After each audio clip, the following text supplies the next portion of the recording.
We recently purchased a 2007 Chrysler Town & Country with 85,000 miles on it. And if you don't know, the Town & Country is the exact same vehicle as the Dodge Caravan. So all these repairs will work on both vehicles. When we bought it though, there were three things wrong with it, and it turns out that those three things were three of the most common problems with the van. I fixed two of them already, and I'm going to fix another one today. The two things that I've already fixed are the overhead dome lights, so when you open up the door the light didn't come on. The other thing was one of the sliding rear doors. You'd press the button or you'd hit the switch and the door wouldn't move. The other one did, but one side didn't. Those were pretty easy fixes. And the other thing is the door lock actuator for the sliding door. You try to unlock it and that door will not open or lock. So I'm going to replace the actuator today. But let me show you how I fix the overhead dome light and the sliding door, and then I will replace the actuator. Alright, here we are inside the van, and you can see that both lights now work. Originally when you did that, or if you open the door, those did not work. And the way to fix it is you got to pop them open and use anything plastic. I have a tool for working with door trim, and there's an right here there's a fulcrum or a piece of plastic that will rotate around. So in the front you pull it off, and there's that piece of plastic that it rotates on. Now what was wrong with it, our bulbs were burned out, and these are actually very tough to find. They have them on Amazon, but a lot of stores didn't have them. They said Phillips 3M, the number was PC579. We did get them at the dealership. They were about, I think, $5 each, but you might not have to get new ones. They come loose a lot. To turn them, to check, you got to push them in and they'll kind of turn on, but you really have to push as you twist and it'll lock in place. It's really hard to lock it up in there, but yours might just be loose. So just pry this open and jiggle it and twist it in there, and it might just be that. To replace the cover, you just put that tab back in and push up. And that's the overhead dome light fix. And now I'll show you how I repaired the sliding door. Well, you can see that here's the sliding door for our van, and I already repaired it. And the problem with these vans is that wire harness in there. It's actually a pretty bad design. There's wires inside of that plastic, looks like a chain, but it's plastic. And as you open the door, that coils up and rides in there. Well, inside of that, you can see there's several wires. And if one of those wires gets a little water or kinks up, it will snap. So the most common problem is to you have a broken wire which will not allow the door to open. So what you have to do is get in here with a screwdriver, pop that little plastic tab right there, and you can pull this down off of the track. Pull it out and you can check those wires. Our problem was up in the front here, so you have to pop some of these links off, pop them back with a screwdriver, find where the broken wire is, solder it back in place. I used a heat wrap tape that will keep it secure, and you should be able to test your door and see if it works. It takes about 10 minutes and your door is as good as new. Now it's time to fix the lock actuator. Well, this is the passenger sliding door in the back of the Town & Country, and the problem is with this door lock. I can manually lift it and it'll unlock and lock, but if I hit the door lock switch, nothing happens. You can see that this one up here works, but this one doesn't, and I don't even hear any noise when I'm operating it, which leads me to believe the actuator is bad. So I'm going to pop this door panel off. The actuator is actually located inside the door panel over here, so you have to pop this panel and remove the door to get to it. Also, the actuator is not very cheap.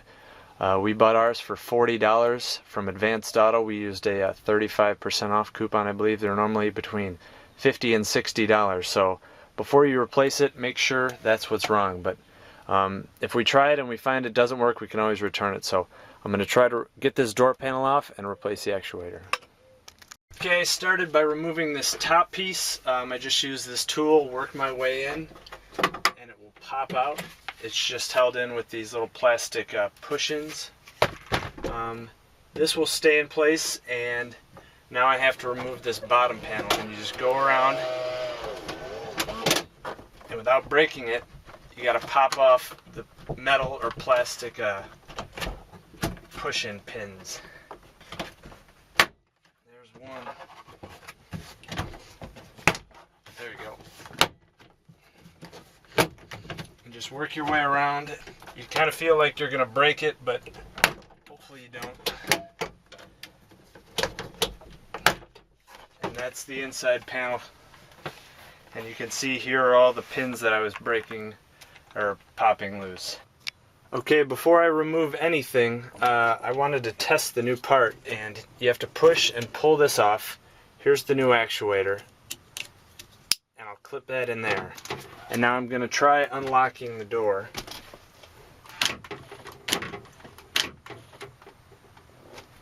So I see that this does move, so the old one didn't, so it now works. So I'm happy with the fact that it's the actuator that's broken on this car. I now have to get this old actuator off of the door, and they say use a T15 screwdriver head, but I don't see where I can get it off. It's in a bracket. I think I have to go from the outside, so I'm going to try to figure that out first. Well, as you can see, I'm a lot deeper into the process than I'd like to be. I had to take off outside. I had to remove these 3 T-fitting screws, and I removed the whole assembly, and that's because of this little screw right here. They said you could remove it without having to do all this, but there's no access hole to get to it. There's one, but it doesn't align. So I need to remove this one little screw here, and then I can take this piece off.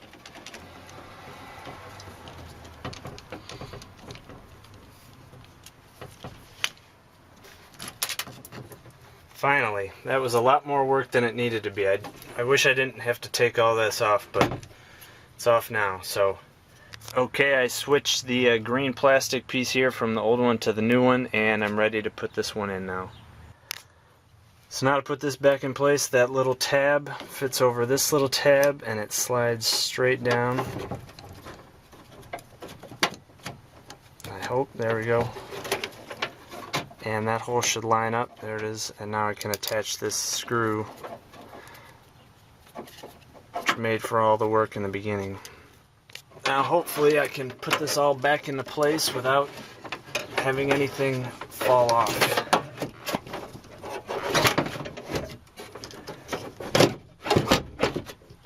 Well, after being a little bit ambidextrous, I guess, you gotta hold this in place, and if you're doing this by yourself, you gotta reach out through this crack and fit that small bolt in place. Now that it's held in place, hopefully I can go out and attach these other two. Alright, with the housing back in place, you have to attach this metal rod back inside that opening in that green plastic piece right there, and then you push up and you lock it in place. So that is locked in place now. So we should be good. I'll connect the power and the harness, and let's test to see if the door unlocks.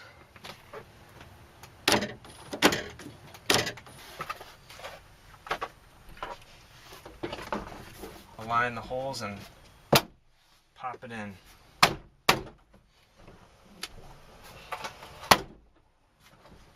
With that in place, I could put this back in.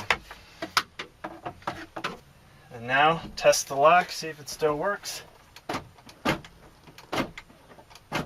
Huh. It's moving. I don't know if it's... the travel isn't all the way. Uh-oh. Well, I found what the problem was this time. The latch wasn't going up and down. And inside, I'll show you on the old one, there's a pin that's supposed to fit inside of here. When I put it back together, the pin is sitting on the outside, so it's not being able to... this isn't traveling all the way. It's hitting the pin. So I have to take all of this back out and make sure when I put it in I get that pin set inside this track. Well, just as I thought, this pin right there should be inside this track, and when I slid it back in place, it's not in there, so I have to take off that screw and make sure that's inside that track. That's why it wasn't traveling. It's hitting there. Alright, I have it out, and I'm going to put the pin in first in the track. Then I'm going to try to slide this back into place. I didn't check that the first time. Okay. Now it's back in. Now it's lined up. Now it travels. That's right. Okay. Okay, it's all reconnected for the second time. Now let's see how it works. Alright, that looks a lot better. I'm going to put the door panel back on.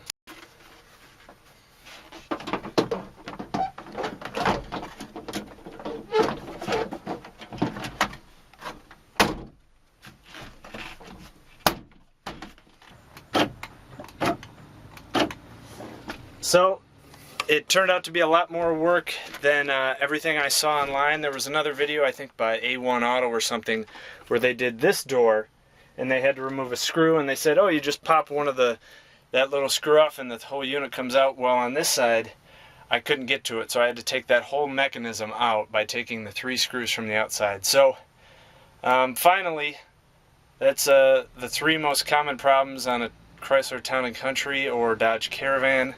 It was a door lock actuator, the wires in the tracking system, and the dome lights. So, let me know if you have any questions. Thanks.